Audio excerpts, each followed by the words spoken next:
ಸ್ನೇಹಿತರೆ ನಮಸ್ಕಾರ. ಕರ್ನಾಟಕ ರಾಜ್ಯ ಆರೋಗ್ಯ ಇಲಾಖೆ ವಿವಿಧ ವೃಂದದ ಹೊರಗುತ್ತಿಗೆ ನೌಕರರ ಸಂಘ, ಆರೋಗ್ಯ ಇಲಾಖೆ, ವೈದ್ಯಕೀಯ ಶಿಕ್ಷಣ ಇಲಾಖೆ ಹಾಗೂ ಆಯುಷ್ ಇಲಾಖೆ ಸಂಯೋಜಿತವಾಗಿ ಏನು ಸಂಘನ ರಚನೆ ಮಾಡ್ಕೊಂಡು ಹೋರಾಟ ಮಾಡ್ಕೊಂಡು ಬರ್ತಾಯಿದ್ದೀವಿ. ಆ ಸಂಘದ ರಾಜ್ಯ ಘಟಕದ ಅಧ್ಯಕ್ಷರು ಅಕ್ಷಯ್ ಡಿ ಎಂ ಗೌಡ ಅಂತ.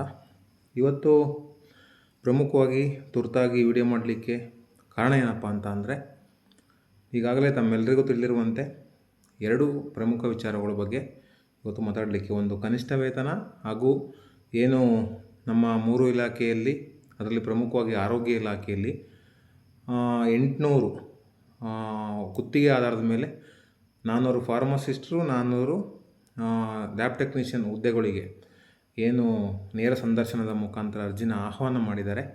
ಅದರಲ್ಲಿ ಒಂದೊಂದು ಜಿಲ್ಲೆಯಲ್ಲಿ ಒಂದೊಂದು ಮಾದರಿನ ಅನುಸರಣೆ ಮಾಡ್ತಿರೋಂಥದ್ದು ಈಗಾಗಲೇ ಗಮನಕ್ಕೆ ಬಂದಿದೆ. ಏನಪ್ಪ ಅಂತ ಅಂದರೆ, ಕೆಲವೊಂದು ಜಿಲ್ಲೆಗಳಲ್ಲಿ ಪಾರದರ್ಶಕವಾಗಿ ಮಾಡ್ತಾಯಿದ್ದಾರೆ, ಓಕೆ, ಅದ್ರ ಬಗ್ಗೆ ನಮ್ಮದೇನು ತಕರಾರಿಲ್ಲ. ಕೆಲವೊಂದು ಜಿಲ್ಲೆಗಳಲ್ಲಿ ಯಾವ ರೀತಿ ಮಾಡ್ತಾಯಿದ್ದಾರಪ್ಪ ಅಂತ ಅಂದರೆ, ಯಾವ ಹೊರಗುತ್ತಿಗೆ ನೌಕರರು ಕೆಲಸ ಮಾಡ್ತಾಯಿದ್ದಾರೆ ಆ ಹೊರಗುತ್ತಿಗೆ ನೌಕರರನ್ನು ಬಿಟ್ಟು ಉಳಿದಂಥ ಸರ್ಕಾರದ ಮಂಜೂರಾಗಿರುವಂತಹ ಹುದ್ದೆಗಳಿಗೆ, ಏನು ಈಗ ಕಾಯಂ ನೌಕರರಿರ್ಬೋದು ಅಥವಾ ಹೊರಗುತ್ತಿಗೆ ನೌಕರರಿರ್ಬೋದು, ಆ ನೌಕರರನ್ನು ಹೊರತುಪಡಿಸಿ ಉಳಿದ ಏನು ಹುದ್ದೆಗಳಿದ್ದಾವೆ ಸರ್ಕಾರದ ಮಂಜೂರಾತಿಯಲ್ಲಿ ಉಳಿದಂಥ ಹುದ್ದೆಗಳಿಗೆ ಒಳಗುತ್ತಿಗೆ ಆಧಾರದ ಮೇಲೆ ಭರ್ತಿ ಮಾಡೋ ಅಂಥ ಕೆಲಸ ಮಾಡ್ತಾಯಿದ್ದಾರೆ. ಇನ್ನು ಕೆಲವೊಂದು ಜಿಲ್ಲೆಗಳಲ್ಲಿ ಏನು ಮಾಡ್ತಿದ್ದಾರೆ, ಕಾಯಂ ನೌಕರರನ್ನು ಬಿಟ್ಟು ಹೊರಗುತ್ತಿಗೆ ನೌಕರರನ್ನು ಕರ್ತವ್ಯದಿಂದ ಬಿಡುಗಡೆಗೊಳಿಸಿ ಆ ಹುದ್ದೆಗಳಿಗೆ ಒಳಗುತ್ತಿಗೆಯಲ್ಲಿ ತಗೊಳ್ಳೋಂಥ ಕೆಲಸ ಮಾಡ್ತಿದ್ದಾರೆ. ಇದು ಒಂದು ನೌಕರರು ಒಂದೊಂದು ಜಿಲ್ಲೆ ಒಂದೊಂದು ರೀತಿ ಮಾಡ್ತಾ ಇರೋಂಥದ್ದು ಒಂದು ಗೊಂದಲ ಉಂಟಾಗಿರುತ್ತೆ. ಹಾಗಾಗಿ ಸಾಕಷ್ಟು ಜಿಲ್ಲೆಗಳಿಂದ ಸಾಕಷ್ಟು ದೂರು ಬಂದ ಹಿನ್ನೆಲೆಯಲ್ಲಿ ಇವತ್ತು ತುರ್ತಾಗಿ ಆ ನೌಕರರಿಗೆ ಯಾವುದೇ ರೀತಿ ಆತಂಕ ಬೇಡ ಅನ್ನೋ ಒಂದು ಉದ್ದೇಶದಿಂದ ಈ ವಿಡಿಯೋ ಮಾಡಾಕ್ತಿರೋ ಅಂಥದ್ದು. ನಾಳೆ ಈ ಗೊಂದಲಕ್ಕೆ ಒಂದು ಅಂತಿಮ ತೆರೆ ಎಳಿಬೇಕು ಅನ್ನೋ ಒಂದು ಉದ್ದೇಶದಿಂದ ನಾಳೆ ಏನು ನಮ್ಮ ಸಂಧಾನ ಸಭೆ ಇದೆ ಕಾರ್ಮಿಕ ಇಲಾಖೆಯಲ್ಲಿ, ಆ ಸಂಧಾನ ಸಭೆಗೆ ನಾವು ಭಾಗವಹಿಸ್ತಿರೋ ಹಿನ್ನೆಲೆ ನಾಳೆ ನಾನು ಮಾನ್ಯ ಆರೋಗ್ಯ ಸಚಿವರಿಗೆ ಸಮಯನ ಕೇಳಿದಾಗ ಅವರ ಆಪ್ತ ಕಾರ್ಯದರ್ಶಿಗಳು ನಾಳೆ ಸಂಜೆಗೆ ಒಂದು ಸಮಯನ ನಿಗದಿಪಡಿಸಿದ್ದಾರೆ. ನಾಳೆ ಸಂಜೆ ಬನ್ನಿ ಅನ್ನೋ ಒಂದು ಮಾಹಿತಿನ ನೀಡಿದ್ದಾರೆ. ಹಾಗಾಗಿ ನಾಳೆ ಸಂಜೆ ಹೋಗಿ ಭೇಟಿ ಮಾಡಿ ಮಾತಾಡೋಣ. ಆ ಸಭೆಗೆ ದಯಮಾಡಿ ಯಾರು ಕೆಲಸ ಕಳ್ಕೊಂಡಿರೋಂಥವ್ರು, ಈಗಲೇ ಕಾಯಂ ವರ್ಗಾವಣೆಯಿಂದಾಗಿ ಕೆಲಸ ಕಳ್ಕೊಂಡಿರೋಂಥವ್ರು, ಈಗ ಮತ್ತೆ ಲ್ಯಾಬ್ನ ಯಾರನ್ನ ಕರ್ತವ್ಯದಿಂದ ಬಿಡುಗಡೆಗೊಳಿಸಿದ್ದಾರೆ ಅಂಥವರು, ಅಥವಾ ಯಾರನ್ನ ಬಿಡುಗಡೆಗೊಳಿಸ್ತೀವಿ ಅಂತ ಹೇಳ್ತಿದ್ದಾರೆ ಅಂಥವರು ದಯಮಾಡಿ ನಾಳೆ ಬಂದು ಭಾಗವಹಿಸಿ ನೇರವಾಗಿ ಮಾನ್ಯ ಆರೋಗ್ಯ ಸಚಿವರು ಮತ್ತು ಆಯುಕ್ತರನ್ನ ಬಳಿ ಮಾತಾಡೋಣ. ಹಂಗೆ ನಿಮ್ಮ ಪರವಾಗಿ ಯಾವುದೇ ಕಾರಣಕ್ಕೂ ಸಂಘ ಇರುತ್ತೆ, ಅದ್ರ ಬಗ್ಗೆ ಯಾವುದೇ ರೀತಿ ಗೊಂದಲ ಬೇಡ. ನಾಳೆ ಬನ್ನಿ.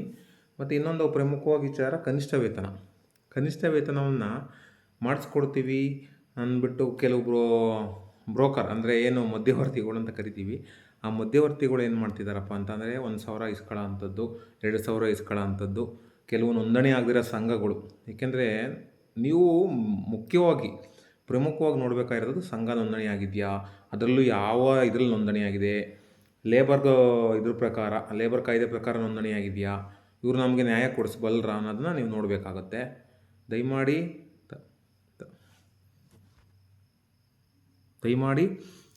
ತಾವೆಲ್ಲರೂ ಕೂಡ ಅದ್ರ ಕಡೆ ಗಮನ ಹರಿಸ್ಬೇಕು. ಇನ್ನೊಂದು, ಕನಿಷ್ಠ ವೇತನ ಜಾರಿ ಮಾಡಲಿಕ್ಕೆ ಯಾರು ಮೂರನೇ ವ್ಯಕ್ತಿ ಬಂದು ಜಾರಿ ಮಾಡೋ ಅವಶ್ಯಕತೆ ಇಲ್ಲ.